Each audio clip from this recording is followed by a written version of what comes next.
Buenos días, mi nombre es Maya Rivero, soy estudiante de la Universidad de UTEPI y hoy les voy a hablar sobre las fuentes de derecho en Venezuela. En Venezuela podemos encontrar diversas formas o estructuras de la clasificación de las fuentes. Entre los grupos más importantes encontramos a las fuentes reales, materiales, a las directas, indirectas e históricas. Por ejemplo, en Venezuela fue la aparición de la riqueza petrolera a principios de este siglo, con la fuente real o material que fue la Ley de Hidrocarburos. Esta fue dictada en 1910. Entre otras fuentes, vale la pena mencionar a la Constitución Nacional, a la norma de la norma, al fundamento de las demás, a la legislación, que es la actividad encomendada al Poder Legislativo, que es el hacedor de la ley de antonomasia. También encontramos el poder reglamentario, que este es reservado para la Asamblea Nacional, y entre otras fuentes también podemos encontrar a los consejos municipales y a los ministerios. El principio general. La ley constituye la primordial fuente de derecho y es enorme la importancia que tiene dentro de la sociedad como para el individuo en particular.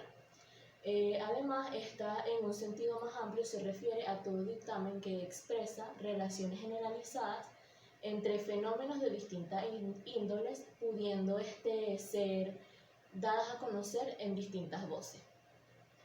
Excepcionalmente, la costumbre mercantil. Esta suple en el silencio de la ley cuando los hechos que la constituyen son uniformes, públicos y generalmente son ejecutados en la República o en una determinada localidad.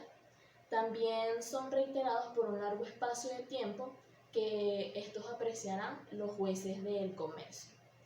La jurisprudencia es la fuente indirecta más importante y consultada por los legisladores, los jueces y los abogados en la creación y la aplicación del derecho. Como podemos ver en el artículo 335 de la Constitución de la República Bolivariana de Venezuela. La ley.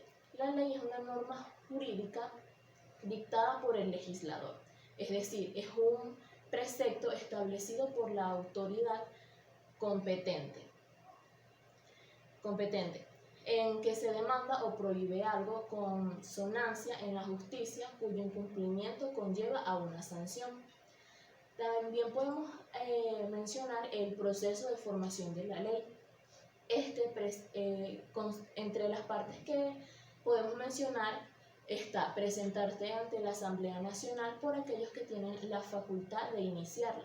También está la discusión, que esta se refiere que una vez presentado el proyecto de la ley, se discute unas 10 veces por días diferentes en la Asamblea Nacional. Cuando ya se ha aprobado este proyecto, el presidente declara sancionada la ley.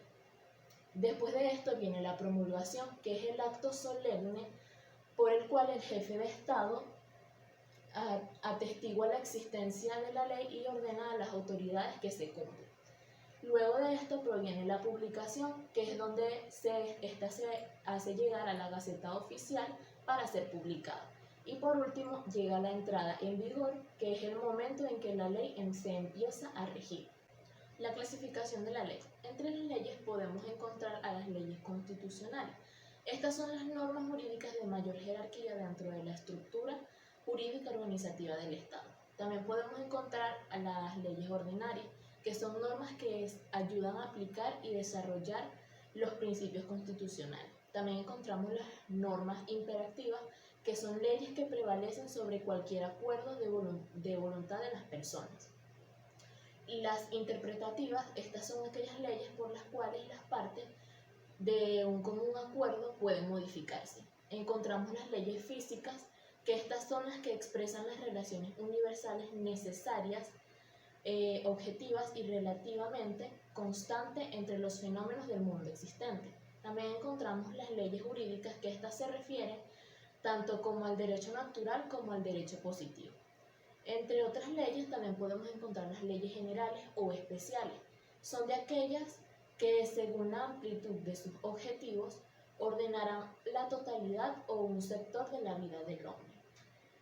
También podemos encontrar la clasificación de las leyes según el punto de vista donde pertenecen. Están las nacionales, que pertenecen a un Estado, por ejemplo, la Constitución Nacional de la República Bolivariana de Venezuela. Encontramos las extranjeras, que estas pertenecen a otros estados diferentes, por ejemplo, el Código Civil chileno, y las de derecho común, que estas son normas jurídicas comunes entre dos o más estados, por ejemplo, el Tratado de Mercosur. También podemos encontrar leyes desde el punto de vista de su fuente de procedencia. Están las legislativas, que son las leyes emanadas del órgano legislativo nacional. Por ejemplo, estas provienen de la Asamblea Nacional. Tenemos las leyes consuetudinarias, que estas provienen de la costumbre. Están las leyes jurisprudenciales, que provienen de la actividad de los tribunales de la República mediante las sentencias judiciales. También encontramos las leyes voluntarias, que estas se originan por la celebración de los contratos, donde se manifiesta la voluntad de las personas. Encontramos también las leyes generales, que estas son aplicadas a todo el Estado, es decir, a todo un territorio nacional, por ejemplo, la Constitución Nacional. Y están las leyes locales, que estas leyes son aplicadas a una región determinada. Pueden ser del Estado, que estas son las leyes de Estado, o las leyes municipales, que son de un municipio. El ámbito de aplicación de la ley. Hace referencia a la delimitación de validez de las leyes. Nos dice cuándo y dónde y sobre quién se van a aplicar dichas leyes. Estas se pueden clasificar desde su punto de vista de un ámbito geográfico. Las internacionales son todas las normas aceptadas por todas las naciones en forma de tratado o convenio. Están las plurinacionales. Estas son normas acatadas por solo un grupo de naciones. Y las nacionales, que son de ámbito temporal de validez. Esta es la ley penal en un tiempo donde se aplican los delitos cometidos. Y también se pueden clasificar según su ámbito espacial de validez, que estas son las leyes penales, que se aplican en el territorio o espacio que el Estado determine.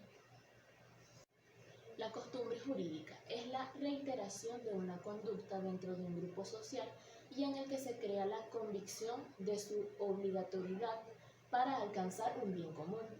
Entre sus elementos encontramos el elemento objetivo, que se trata de un elemento que puede verificar fácilmente mediante los sentidos. El elemento subjetivo se trata de la asunción por parte de la mayoría de los miembros de una sociedad.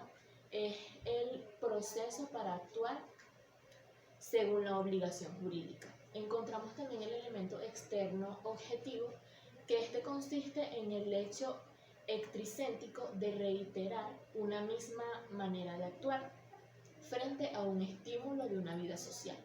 Está también el elemento externo subjetivo, que constituye la convicción vigente de la colectiva de una determinada práctica.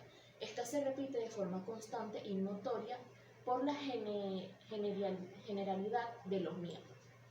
La clasificación de la costumbre. Se encuentran secundum legem. Se le conoce también como costumbre interpretativa, ya que se aplica o desarrolla lo establecido por una norma jurídica. Está praeter legem, que esta es una costumbre que establece cuál es la regla aplicable a situaciones que deben o tienen la legislación por parte de la jurista, o en este caso las lagunas legales. Y por último está contralege, que esta es la costumbre que dice lo contrario de lo que establece la norma legal. Es la costumbre contra la ley o la derogativa. Por ejemplo, antes en la subasta se decía el precio según el artículo 16 de comercio, pero ahora solo se levantan las manos. Gracias.